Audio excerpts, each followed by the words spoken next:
Hello guys. तो अब से आने वाली 2-3 वीडियोस में हम सीखेंगे डेटा एनालिसिस करते कैसे हैं। ठीक है।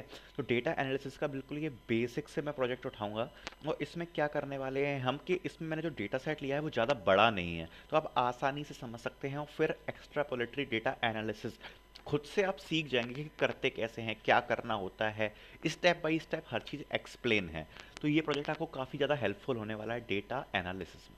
तो सबसे पहले मैं आपको बता देता हूँ, ये जो डेटा एनालिसिस का डेटा सेट है जो हम इसमें यूज़ करने वाले, वो मैंने केगल से डाउनलोड किया है, जिसकी मैं लिंक दे दूंगा डिस्क्रिप्शन में। ठीक है। तो अब देखते हैं कि सबसे पहले हमें डेटा एनालिसिस के लिए क्या इसेंशियल स्टेप्स हैं और क्या करने चाहिए। ठीक। तो सबसे पहले हम क्या करते हैं, सबसे पहले हम करते हैं loading the data set and important libraries. तो सबसे पहले नॉर्मल सी बात है, हमें जिस डेटा पे एनालिसिस करना है उस डेटा सेट को हम लोड करेंगे और जो इम्पोर्टेंट एसेंशियल लाइब्रेरीज हैं उनको हम इंपोर्ट करेंगे। ठीक है। तो मैंने पांडास इंपोर्ट कर लिया, मैटप्लॉटलिब इंपोर्ट कर लिया, नंपाई कर लिया, सीवॉन कर लिया। ठीक है। इनको मैंने इंपोर्ट कर लिया। फिर उसके बाद मैंने क्या किया है, डीएफ में अपने डेटा सेट को पांडास का रीड सीएसवी फंक्शन कर कर ये डेटा फ्रेम में जो भी हमारा डेटा सेट है उसको मैंने डीएफ डेटा फ्रेम में स्टोर करा लिया। ठीक है। ये बहुत ही ज़्यादा सिंपल है, इसमें कुछ भी नहीं है। अब अपन बढ़ते हैं आगे आगे कि अपन को क्या करना पड़ता है। अब समझो कि ये डेटा सेट बिल्कुल अननोन है हमारे लिए। ठीक है। जैसे ये डेटा सेट मेरे लिए भी कल अननोन था, मैंने पहली बार देखा था। तो मैंने क्या किया, सबसे पहले हम इस डेटा सेट का साइज़ देखेंगे कि शेप क्या है। तो मैंने डी एफ डॉट शेप लिखा, तो इसने बता दिया कि 1000 रोज़ हैं और 8 कॉलम्स है। चलो ठीक है, इतनी डेटा सेट में हमें ये पता पड़ गया कि कितने रोज़ हैं और कितने कॉलम हैं। ठीक है। फिर उसके बाद हम देखते हैं इन्फो। इन्फो में हमें पता पड़ जाएगा क्या क्या कॉलम है और कितने इसमें नल है या नॉन नल एंट्रीज हैं, तो वो सब आपको इसमें समझ में आ जाएंगी। तो जब मैंने लिखा डी एफ डॉट इन्फो, तो इसने क्या लिखा कि 1000 एंट्रीज हैं 0 से लेकर 999 तक। डेटा कॉलम्स टोटल 8 कॉलम्स हैं, तो उसने सारे कॉलम्स का नाम यहाँ पे हमें प्रिंट करके दे दिया। ठीक है। तो यहाँ से हमें इंफॉर्मेशन पूरे डेटा सेट की लग गई कि क्या क्या कॉलम्स हैं, ठीक है, कितनी एंट्रीज हैं, ये सब हमें पता पड़ गया। अब मैंने अलग से कॉलम्स भी एक बार प्रिंट करा लिए सारे। तो मैंने लिखा डी एफ डॉट कॉलम्स, तो इसने सारे कॉलम्स प्रिंट करके दे दिए। ठीक है। अब चालू होता है कि अब हमें क्या करना है। हमें कॉलम्स पता पड़ गया अपना डेटा सेट में। ठीक है। आप चाहो तो क्या कर सकते हो कि इसके बाद एक और स्टेप यहाँ पे इंक्लूड कर सकते हो। यहाँ पर आप क्या लिख सकते हो, डी एफ डॉट हेड, जिससे आपको क्या होगा, शुरू की ये 5 रोज प्रिंट करके दे देगा और आपको समझ में आ जाएगा हमारे डेटा सेट में क्या क्या क्या क्या क्या क्या कॉलम्स हैं, उनका क्या क्या क्या क्या डेटा है। शुरू की केवल 5 रोज का। तो मैं पहले एग्जीक्यूट करा लेता हूँ, फिर दिखाता हूँ कैसे।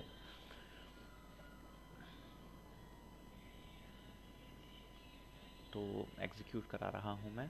तो यहाँ तक हमने देख लिया था डी एफ डॉट कॉलम्स तक कि डी एफ डॉट कॉलम्स से हमें सारे कॉलम मिल गए। फिर आपने ये लिखा डी एफ डॉट हेड, तो आपको पता पड़ गया कि भाई हमारा जो डेटा सेट है उसमें ये सारे कॉलम्स हैं, उसका कुछ डेटा है वो कुछ इस प्रकार से दिखता है। तो आपने एक बार हल्की सी नज़र मार ली। ठीक है। अब उसके बाद आप क्या करोगे, अब ये आपने डेटा सेट देख लिया, चलो ठीक है, 5 रोज देख ली, ऐसी ऐसी ऐसी ऐसी हैं। अब सबसे पहले जो काम होता है वो होता है कि अपनी कन्वीनियंस के हिसाब से कॉलम्स का नेम चेंज करना, जिससे आपको समझ में आ जाए। मैं कहूँगा कि शॉर्ट मीनिंगफुल नेम्स यूज़ करें, जिससे आपको ही आसानी होगी। तो मैंने क्या किया, सबसे पहले मैंने लिखा डी एफ डॉट रीनेम, इससे कॉलम्स रीनेम हम कर सकते हैं। मैंने लिखा कॉलम्स, और कॉलम्स के बाद मैं इसमें हर कॉलम का जो अभी एक्चुअल नाम है वो, और फिर मैं मॉडिफाई करके क्या देना चाहता हूँ वो लिख रहा हूँ।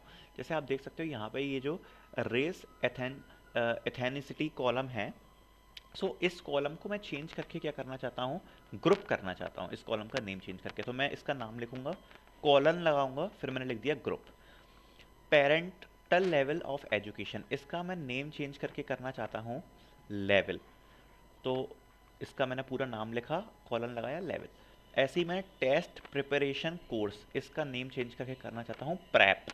तो ये मैंने कर दिया, इससे कॉलम क्या होगा, रीनेम हो जाएंगे सारे। ठीक है। और उसको स्टोर करा लिया डीएफ में। और जब मैंने फिर एग्जीक्यूट करके दोबारा से डी एफ डॉट हेड किया, तो आप देख सकते हो कि यहाँ पर ग्रुप आ चुका है, यहाँ पर लेवल आ चुका है और यहाँ पर प्रैप आ चुका है। तो अब ये कॉलम शॉर्ट हैं नाम में, रीडेबल हैं, अंडरस्टैंडेबल हैं, आपका जो मन करे आप वो दे सकते हो। तो ये हम कुछ बेसिक चीज़ें करते हैं। अब इसके बाद हम क्या करेंगे, अब मेरे को चलो ठीक है, डेटा सेट मैंने अपना रेडी कर लिया, मेरे को एक्सेस कैसे कैसे करना है अपने कन्वीनियंस के हिसाब से। अब जो नेक्स्ट स्टेप होता है वो pre processing of the data. हम थोड़ी सी प्री प्रोसेसिंग करके अपने डेटा को ऐसा बनाएंगे जो रीडेबल हो, कोई उसमें मिस्टेक ना हो, कोई मिसलीडिंग डेटा ना हो, और एक्यूरेट इन्फॉर्मेशन वो हमको दे रहा हो, ठीक है। तो कैसे बनाएंगे प्री प्रोसेसिंग के, मैं स्टेप्स कुछ लिखे हुए हैं। जैसे देखो, प्री प्रोसेसिंग हर हर डेटा सेट के हिसाब से अलग अलग होती है। मैं आपको इसमें समझा रहा हूँ कि मैंने क्या किया। जैसे ये डेटा आपके लिए अननोन है, ऐसे मेरे लिए भी अननोन था। तो मैंने एक एक कॉलम पकड़ा। सबसे पहले मैंने पकड़ा जेंडर। फिर मैंने जेंडर में सबसे पहले लिखा df.gender.unique। तो इसने सारे यूनिक कंटेंट दे दिए, तो वो है फीमेल और मेल, विच इज़ फाइन, इसमें कोई भी दिक्कत नहीं है। फीमेल और मेल दो इसके कंटेंट हैं यूनिक, ठीक है, तो इट्स ओके। मैंने अगला कॉलम पकड़ा ग्रुप। तो मैंने लिखा df.group.unique। तो इसने लिखा मुझे group B, group C, group A, group D, group E. ये भी बिल्कुल ठीक है, कोई दिक्कत नहीं है। ऐसे ही मैंने df.level.unique ये लिखा। तो यहाँ पे मैंने देखा, तो यहाँ पे लिखा था bachelor's degree, some college, master's degree, associate's degree, high school और सम हाई स्कूल। ये इसकी यूनिक वैल्यूज़ थी, ठीक है।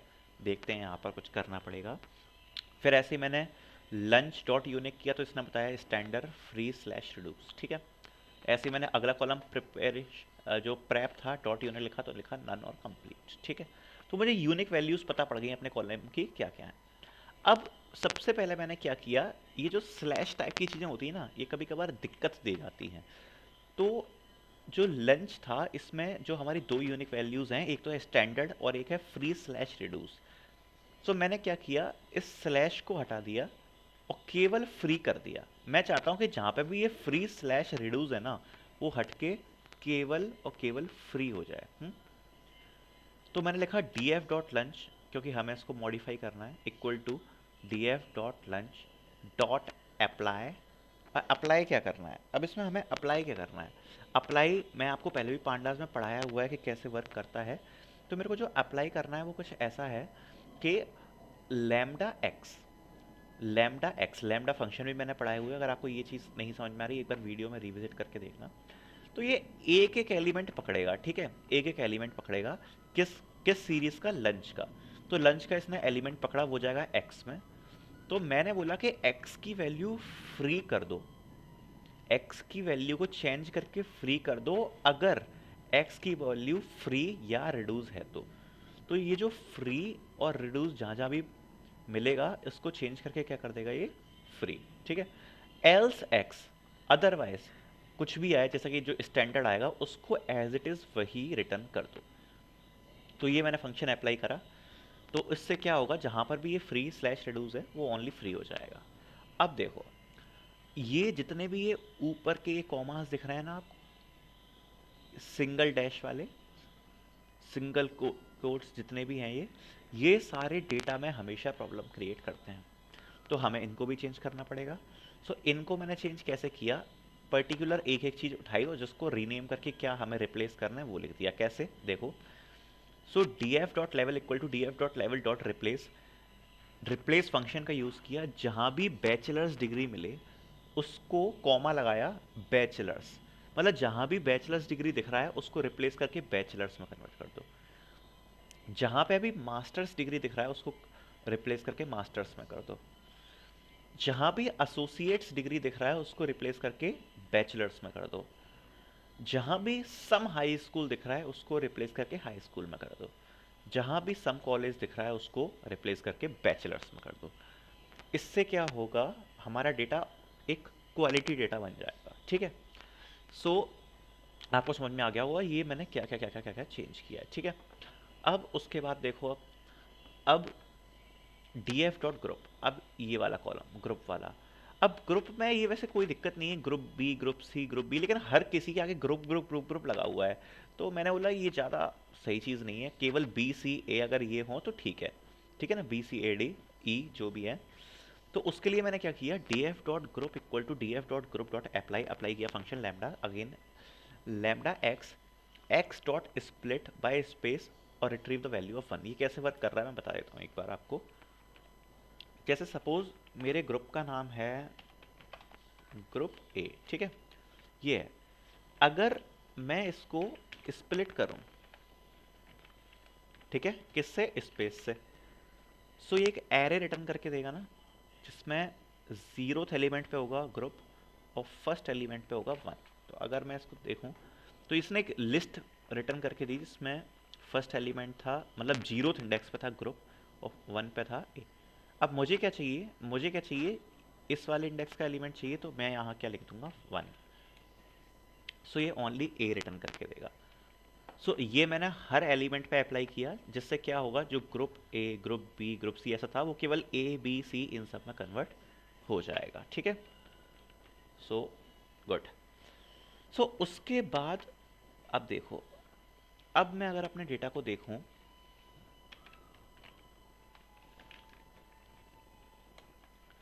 सो अब मैं जैसे अपने डेटा को देख रहा हूँ ना, तो मेरे को अब अपना डेटा सही लग रहा है। अब मुझे ये लग रहा है कि हाँ, अब इसमें कोई प्री प्रोसेसिंग करने की ज़रूरत नहीं है। जितना मुझे सही लगा, बिल्कुल मैंने बेसिक प्री प्रोसेसिंग करी, उतना मैंने कर दिया है।